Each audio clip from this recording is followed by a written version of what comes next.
احادیث اور مورخوں کی تحریروں کے مطابق رسول کریم صلی اللہ علیہ وسلم کو جب یقین ہو گیا کہ دشمن گھبراہٹ کے عالم میں بھاگا ہے اور ایسا امکان ختم ہو چکا ہے کہ وہ منظم ہو کر واپس آ جائے گا، تب آپ صلی اللہ علیہ وسلم نے کمر سے تلوار کھولی، خنجر اتار کر رکھ دیا اور اللہ کا شکر ادا کر کے غسل کیا۔ اس رات کی کوکھ سے جس صبح نے جنم لیا، وہ مدینہ والوں کے لیے فتح و نصرت و مسرت و شادمانی کی صبح تھی۔ ہر طرف اللہ اکبر اور خوشیوں کے نعرے تھے۔ سب سے زیادہ خوشی عورتیں اور بچے منا رہے تھے، جنہیں چھوٹے چھوٹے قلعوں میں بند کر دیا گیا تھا۔ وہ خوشی سے چیختے چلاتے باہر نکلے۔ مدینہ کی گلیوں میں مسلمان بہت مسرور پھر رہے تھے۔ فتح کے اس جشن میں بنو قریظہ کے یہودی بھی شامل تھے۔ رسول کریم صلی اللہ علیہ وسلم نے انہیں امن و امان میں رہنے کے عوض کچھ مراعات دے رکھی تھی۔ ظاہر طور پر وہ مسلمانوں کو اپنا دوست کہتے اور دوستوں کی طرح رہتے تھے۔ اہل قریش کی پسپائی پر وہ مسلمانوں کی طرح خوشیاں منا رہے تھے، لیکن ان کا سردار کعب بن اسد اپنے قلعے نما محل میں بیٹھا تھا۔ اس کے پاس اپنے قبیلے کے 3 سرکردہ یہودی بیٹھے تھے اور اس وقت کی غیر معمولی طور پر حسین یہودن یوحاوا بھی وہاں موجود تھی۔ وہ گزشتہ شام اہل قریش کی پسپائی کی خبر سن کر آئی تھی۔ کیا یہ اچھا نہیں ہوا کہ ہم نے مسلمانوں پر حملے نہیں کیے؟ کعب بن اسد نے کہا، مجھے نعیم بن مسعود نے اچھا مشورہ دیا تھا۔ انہوں نے کہا کہ قریش سے معاہدے کی ضمانت کے طور پر چند آدمی یرغمال کے لیے مانگو۔ اس نے یہ بھی کہا تھا کہ قریش اس سے دگنا لشکر لے آئیں تو بھی خندق عبور نہیں کر سکتے۔ میں نے نعیم کا مشورہ اس لیے قبول کر لیا تھا کہ وہ اہل قریش میں سے ہے۔ وہ اہل قریش میں سے نہیں، ایک یہودی نے کہا، وہ محمد کے پیروکاروں میں سے ہے۔ خدائے یہود کی قسم، تمہاری بات سچ نہیں ہو سکتی۔ کعب بن اسد نے کہا، وہ اہل قریش کے ساتھ آیا تھا مگر ان کے ساتھ گیا نہیں۔ اس یہودی نے کہا، میں نے کل شام اسے مدینہ میں مسلمانوں کے ساتھ دیکھا ہے۔ اس وقت تک اہل قریش کا لشکر مدینہ سے بہت دور جا چکا تھا۔ پھر تمہیں کس نے بتایا کہ وہ محمد کے پیروکاروں میں سے ہے؟ کعب نے کہا، میں ایسی بات کو کیوں سچ مانوں گا جو تم نے کسی سے پوچھا نہیں؟ میں نے اپنے ایک مسلمان دوست سے پوچھا تھا۔ یہودی نے کہا، میں نے نعیم کو دیکھ کر کہا تھا کہ آپ مسلمان اب قریش کے جنگی قیدیوں کو کھلاتے رہیں گے۔ میرے دوست نے جواب دیا تھا کہ نعیم کبھی کا اسلام قبول کر چکا ہے، اسے مدینے میں آنے کا موقع اب ملا ہے۔ پھر اس نے ہمیں مسلمانوں سے نہیں بلکہ مسلمانوں کو ہم سے بچایا۔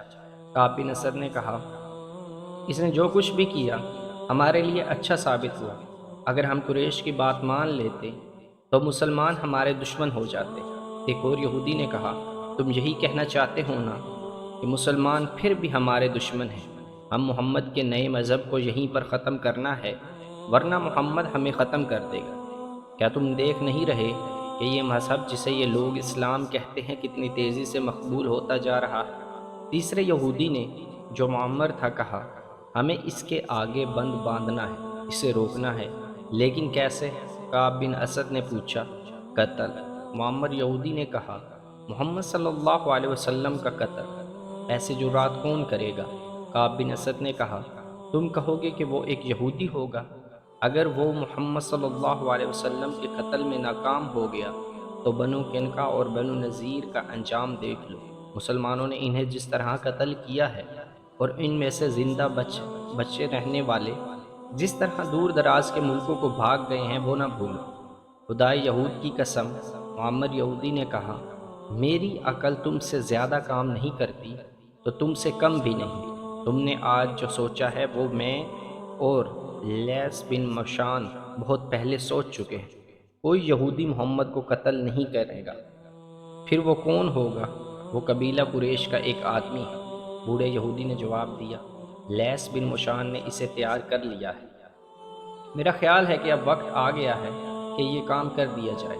اگر تم بھول نہیں گئے کہ میں بنو قریظہ کا سردار ہوں تو میں اس کام کی اجازت کیسے دے سکتا ہوں جو مجھے معلوم ہی نہ ہو کہ کسے کیا کیا جائے؟ کعب بن اسد نے کہا، اور مجھے کون بتائے گا کہ اس آدمی کو اتنے خطرناک کام کے لیے کیسے تیار کیا گیا؟ کیا اسے ابو سفیان نے تیار کیا؟ خالد بن ولید نے تیار کیا؟ سنو کعب، بوڑھے یہودی نے کہا، اور یہودی حسینہ یوحاوا کی طرف دیکھا۔ میں یہ بات لیس بن موشان کی موجودگی میں سناؤں گا تو کیا اچھا نہ ہوگا؟ یحاوہ نے کہا، اس بات میں اس بزرگ کا عمل دخل زیادہ ہے، ہم اس بوڑھے جادوگر کو کہاں سے بلائیں؟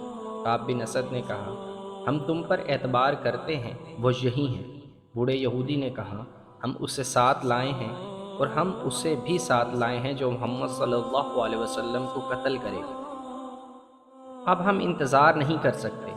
ہم سب کو امید تھی کہ قریش، غطفان اور ان کے دوسرے قبائل اسلام کا نام و نشان مٹا دیں گے، مگر ہر میدان میں انہوں نے شکست کھائی۔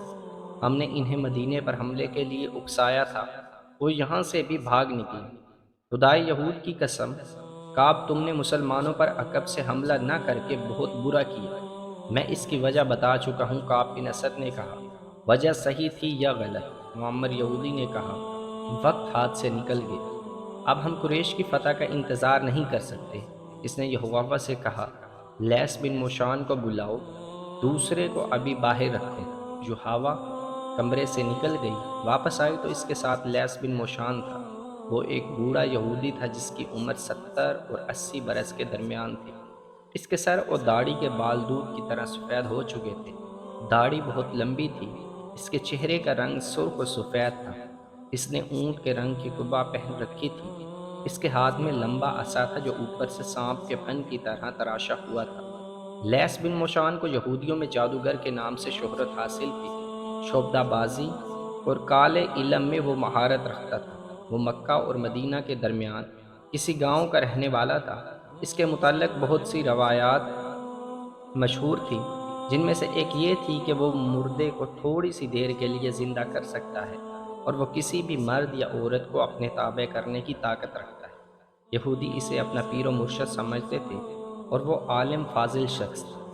وہ کمرے میں داخل ہوا تو سب اس کی تعظیم کو اٹھے، وہ جب بیٹھ گیا تو سب بیٹھے۔ کعب بن اسد نے کہا، خدائے یہود کی قسم، ہم میں سے کوئی بھی آپ کو یہاں بلانے کی جرات نہیں کر سکتا تھا۔ یحاوہ شاید آپ کو لے آئی، میں پیغمبر نہیں۔ کعب بن اسد، لیس بن موشان نے کہا، میں یہ خوبصورت الفاظ سننے کا عادی نہیں، اور تعظیم و احترام کا وقت بھی نہیں۔ کوئی نہ بلاتا تو بھی مجھے آنا تھا۔ تم لوگ اپنے فرض کی ادائیگی میں بہت وقت ضائع کر چکے ہو۔ تم سے یہ لڑکی اچھی ہے جس نے وہ کام کر لیا جو تمہیں کرنا چاہیے۔ معزز موشان، کعب بن اسد نے کہا، ہم نے ابھی اس انتہائی اقدام کی سوچی نہیں تھی۔ اگر ہم محمد صلی اللہ علیہ وسلم کے قتل جیسا خوفناک ارادہ کرتے تو یحاوہ کو استعمال نہ کرتے۔ ہم اتنی خوبصورت اور جوان لڑکی کو استعمال نہیں کر سکتے۔ اس پر اس خواب کا ایسا اثر ہوا کہ وہ لیس بن موشان کے پاس چلا گیا اور اس سے خواب کی تعبیر پوچھی۔ لیس بن موشان نے اسے بتایا کہ وہ اپنی کم سن بیٹی یحاوہ کو اسلام کی جڑیں کاٹنے کے لیے وقف کرے۔ اس بوڑھے یہودی جادوگر نے یہ پیشین گوئی بھی کی تھی کہ جس نے نبوت کا دعویٰ کیا ہے، یعنی نبی کریم صلی اللہ علیہ وسلم، وہ اس لڑکی کے ہاتھوں قتل ہوں گے، یا یہ لڑکی ان کی نبوت کے خاتمے کا ذریعہ بنے۔ اس نے یحاوہ کے باپ سے یہ بھی کہا تھا کہ وہ یحاوہ کو اس کے پاس لے آئے۔ یحاوہ کو لیس بن موشان کے حوالے کر دیا گیا۔ میں نے اس لڑکی کی تربیت کی ہے۔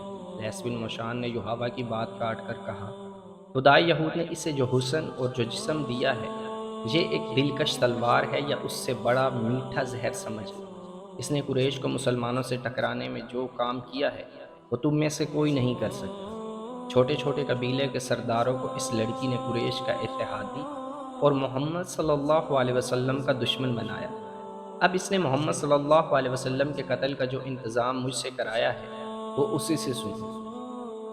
یحاوہ نے سنایا کہ لیس بن موشان نے اس میں ایسی جرات اور ایسی عقل پیدا کر دی ہے کہ مردوں پر اپنا حسن کا جادو چلانے کی ماہر ہو گئی ہے۔ حسین لڑکی ہوتے ہوئے اس میں مردوں جیسی جرات آ گئی تھی، لیکن اس کا استاد اسے یہ نہ بتا سکا کہ جس نئے عقیدے کو روکنے کا اور جس شخصیت کے قتل کا انہوں نے ارادہ کر رکھا ہے وہ عقیدہ خدا نے اتارا ہے، اور اس شخصیت کو خدا نے اس عقیدے کے فروغ کے لیے رسالت عطا کی ہے۔ یحاوہ کی تربیت ایسی ہی ہوئی کہ وہ اپنے مذہب کو دنیا کا واحد سچا مذہب سمجھتی رہی، اور یہ نہ سمجھ سکی کہ حق پرستوں پر اللہ کا ہاتھ ہوتا ہے۔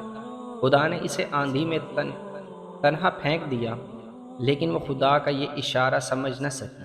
کہاں وہ جرات کے مقابلے میں اپنے آپ کو مردوں کے برابر سمجھتی تھی، کہاں وہ ایک کمزور اور بے بس لڑکی بن گئی۔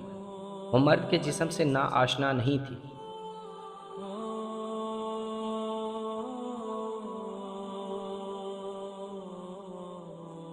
جرید بن مصعب کا جسم بھی ایک مرد کا ہی جسم تھا، لیکن اس جسم کو وہ مقدس اور پاک سمجھنے لگی اور جرید اسے فرشتہ لگنے لگا۔ وجہ یہ تھی کہ وہ اس کے حسین چہرے، ریشم جیسے بالوں اور دلکش جسم سے ذرا بھی متاثر نہ ہوا تھا۔ یحاوہ پر جرید کے اس رویے کا یہ اثر ہوا کہ وہ جرید کے جسم میں کشش محسوس کرنے لگی۔ مکہ دور نہیں تھا۔ شام کے بعد جب رات گہری ہو چکی تھی، جرید نے یحاوہ کو اس کے گھر پہنچا دیا۔ یحاوہ کے قلعے نما مکان کا دروازہ کھلا تو اس کا باپ پریشان نظر آیا۔ اسے توقع نہیں تھی کہ اس کی بیٹی زندہ واپس آ جائے گی۔ انہوں نے جرید کو روک لیا اور شراب سے اس کی تواضع کی۔ جرید جب چلا گیا تو یحاوہ نے اپنی ذات میں خلا محسوس کی۔ دوسرے ہی روز اس نے جرید کو پیغام بھیجا کہ اسے ملنے جرید آ گیا۔ یہ ایک جذباتی ملاقات تھی۔ جرید نے یہ ملاقات جذبات تک ہی رکھی۔ اس کے بعد ان کی ملاقاتیں ہوتی رہیں اور جرید کے دل میں بھی یحاوہ کی محبت پیدا ہوئی۔ یہ محبت پاک رہی۔ یحاوہ حیران تھی کہ اس کے اندر پاکیزہ اور والہانہ محبت کے جذبات موجود ہیں۔ ایک روز جرید نے یحاوہ سے پوچھا کہ وہ اس کے ساتھ شادی کیوں نہیں کر لیتی۔ نہیں، یحاوہ نے جواب دیا، میں تمہارے جسم کی پوجا کرتی ہوں، شادی ہو گئی تو جذبات مر جائیں گے۔